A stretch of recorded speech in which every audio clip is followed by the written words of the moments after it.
Bonsoir. Enfin, ceux qui regardent la vidéo après, ils savent pas pourquoi je dis rebonsoir, c'est parce que j'ai fait une vidéo juste avant.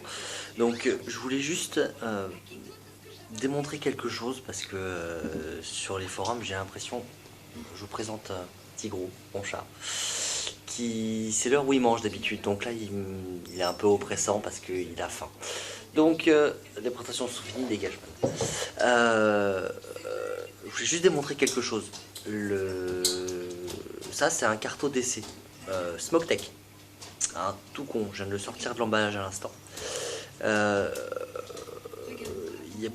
c'est suite à pas mal de choses que je lis sur le forum, bon, en fait, qui m'agacent pas parce que les gens le disent, parce que les gens ont le droit de penser ce qu'ils veulent, mais plutôt sur le fait qu'ils soit ils ne savent pas, ou pour X raison, je sais pas. Voilà, un carto Smoke-Tech, il doit avoir 2 mois, donc c'est pas les cartos d'il y a un an, hein. C'est fait partie des dernières fournées de cartos qu'on connaît tous. J'ai mis du liquide 100% VG dessus. Là, je lisais encore un post tout à l'heure, qui m'a limite choqué. Je me disais, mais c'est pas possible, il y a quelque chose qui cloche. Donc un carto d'essai ou un d'essai tank, c'est la même chose, sauf qu'il y a un trou avec, ou plusieurs, qui permettent d'alimenter en continu le carto.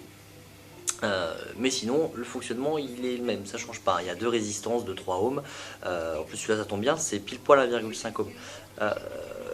2 résistances de 3 ohms en parallèle qui chauffent, donc moins qu'un carto Bosch, parce que c'est qu'une résistance d'1,5 ohm. Forcément, ça chauffera plus parce que toute la chaleur sera dissipée, toute cette puissance sera dissipée dans une seule résistance. La même quantité sur 2 résistances plus importante sera forcément plus froide. Il y a des arômes sur lesquels je préférais le Bosch, d'autres que je préférais les DC Smoke-Tech. Maintenant, c'est juste pour montrer quelque chose. Le niveau de vapeur, premièrement. La façon que j'ai de vapoter mes liquides. Pour certains, on dit que c'est trop. Bon, personnellement, je trouve pas, et je pense que pour pas mal de gens sur le forum, c'est pas le cas. Sinon, on n'aurait pas des thèses sur le sweet spot tel qu'on en a eu, parce que le sweet spot, hein, c'est 10 watts, hein, donc à peu près. 1,5 ohm à 4 volts, ça fait du 10 watts, hein, à peu de choses près. Donc, je vais pas perdre mon temps plus longtemps parce qu'il est tard, je bosse demain, donc je vais pas y passer 1 heure. Donc, ma façon de vapoter, alors là, je vais faire dans l'extrême, on va dire, hein, c'est pas... je vapote pas tout le temps comme ça en permanence, heureusement, mais pour dire que n'importe quel moment je veux prendre ma clope, en l'occurrence mon Provari, je vais me prendre des bons shoots et je la pose et je m'en sers plus pendant 1 heure. Voilà.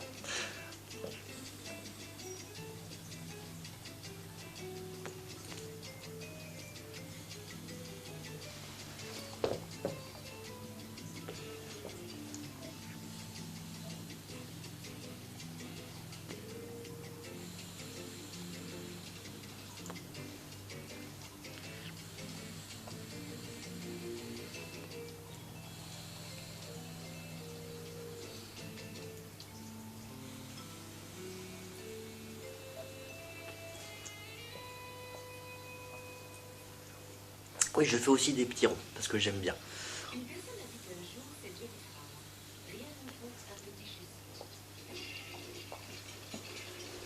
Voilà, donc juste pour dire, c'est du liquide 100% VG.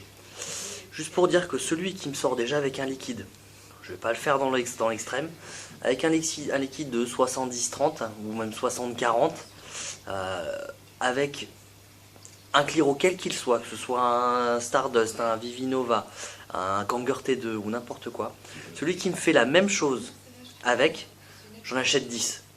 S'il faut, facture à l'appui. Mais je suis persuadé que même avec du 100% PG, ce n'est pas possible. Voilà. Donc j'ai eu aucun goût de cramé. Je peux encore faire 10 fois ça sans problème. La vapeur est là, le goût il est terrible.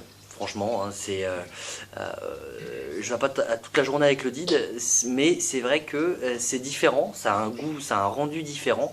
J'aime les deux, mais avec un carto d'essai, oui, je peux apprécier des liquides comme le Boba du 100% VG. Un carto me tiendra pourtant c'est ce liquide là c'est un tueur d'atto. Un carto d'essai avec un 100% PG il me fait 15 jours, 3 semaines. Avec ce liquide là il me fait 3 4 jours peut-être. Mais j'alterne beaucoup, donc du coup c'est pas forcément révélateur, hein. Je tourne pas à 100% sur la même saveur et le même matos en permanence. J'ai toujours 2 Provary sur moi. Et souvent 2 systèmes de diffusion différents. J'ai toujours un carto d'essai avec du Desert Chip et de l'autre côté j'ai le DID, soit avec du Redwood Blend, soit du Bobas Bounty. Donc en fait c'était tellement bon que j'ai envie de m'en refaire une autre tournée.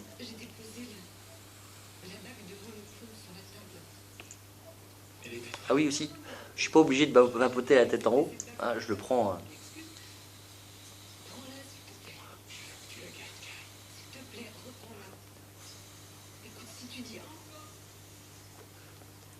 Sauf quand j'ai plus de batterie. La blague. Ah non, c'est pas que j'ai plus de batterie, c'est que j'ai appuyé de manière trop rapprochée sur le switch. Donc là, j'ai monté le voltage à 4,5 volts, je viens de voir. 4,5 volts, toujours 1,5 ohm.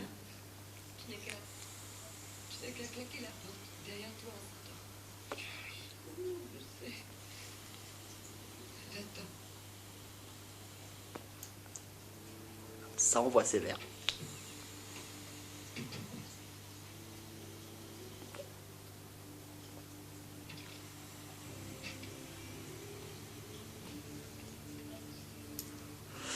Voilà.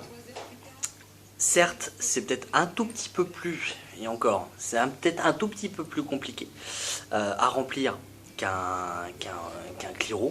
Ça c'est sûr. Un Cliro, c'est vrai que c'est simple, on dévisse pour. Oui, je reprends juste après. Malgré ça, je tiens mon carto à pleine main. C'est chaud, c'est clair, avec ce que je viens de lui mettre, c'est normal. C'est pas brûlant. Je fais la même chose avec un. Je m'y perds. Un carto Boge. C'est brûlant, réellement. Et 4,5 volts, ce que je viens de lui faire comme traitement, en 100% VG, il aime pas trop parce que j'ai remarqué que les cartes Boge, c'est un peu comme du dry en fait. On remet des gouttes comme en dry parce que la résistance elle est tout en bas et le liquide faut qu'il descende. Donc il descend, et puis d'un moment, à force de tirer, ça descend plus assez vite. Donc pour lui forcer un peu la main, on rajoute quelques gouttes et ça fait descendre le liquide. Avec ça, on n'est pas embêté parce que les sons sont tout longs, elles ne changent pas beaucoup. Donc forcément, le liquide il est tout proche, il n'y a pas besoin de descendre, il vient absorber sur les côtés. Il vient directement toucher la résistance au milieu. Et l'emballage qui vient autour de la résistance parce qu'il y a on ne sait pas ce qu'on sait, ce que c'est, mais c'est chinois et c'est bien pensé. Il y a un truc autour, une mèche qui s'imbibe et qui vient retenir le liquide. Pour éviter que la résistance soit en contact avec la bourre, en fait, c'est la même fibre qu'on voit dans les filtres d'aquarium autour, c'est la même chose. C'est d'ailleurs ce qu'on voit dans le carto réparable sphéroïde, c'est ce qu'ils utilisent. On va on va à Jardiland, on va acheter du truc d'aquarium et ça va très bien. J'en étais où? Je disais quoi avant par rapport à la température? Je disais quoi? Je ne sais plus. Enfin, c'est pas grave. Tout ça pour dire que ça marche bien. Je prends mon carto à n'importe quel moment de la journée. Mon truc il est resté debout toute la journée. Pendant 2 heures il est resté debout. Là où avec un Cliro mèche courte machin, il faut qu'on fasse comme ça. Là c'est pas le cas. Ça marche. Point. C'est tout. Écoutez les gars, c'est pas pour, je suis pas énervé etc. Je veux juste remettre les choses un petit peu à leur place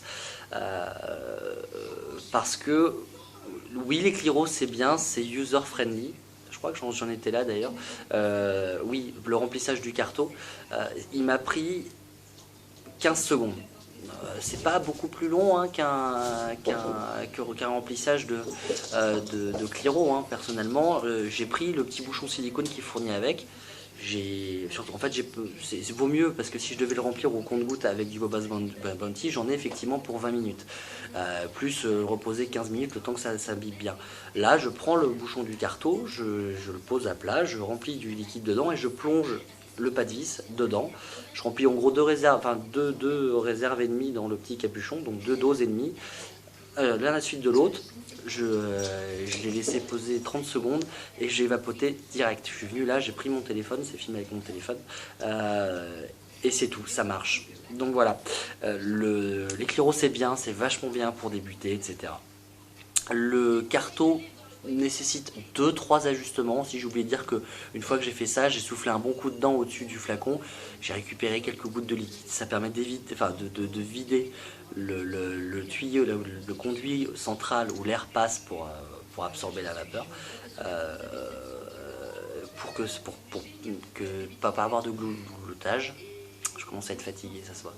Pas avoir de gloutage et d'avoir une bonne vapeur, parce que s'il y a trop de liquide dedans, l'air ne passant mal, la vapeur passe mal. C'est simple, c'est logique, la vapeur est dans l'air, donc si l'air passe mal, la vapeur passe mal, donc forcément il n'y a pas beaucoup de vapeur, ça pique, ça fait mal. Voilà, écoutez, juste ça. J'ai rien à dire de plus, je cherche mes mots ce soir, c'est décidément je suis fatigué. En tout cas, je vous souhaite une bonne soirée, une bonne nuit quoi qu'il arrive. Si ça peut donner des idées à certains pour se dire peut-être qu'ils vont peut-être changer d'avis, j'espère personnellement, parce que comme je l'ai dit sur mes vidéos, tout ce qui est ou sur le forum, les gens le savent, hein, je suis pas anti-Cliro parce que c'est bien, c'est comme système, je veux dire c'est simple, ça marche à peu près, pour moi c'est de l'à peu près. Et c'est ça la différence entre un Cliro, un DID ou un Carto, c'est que il y a à peu près le simple, l'efficace. Maintenant, si on veut aller plus loin, si on veut se faire plaisir, il y a plein d'autres choses qui existent. Par contre, c'est peut-être un peu moins user-friendly ce que je dis. En tout cas, bonne soirée à tous, bonne nuit, à plus tard.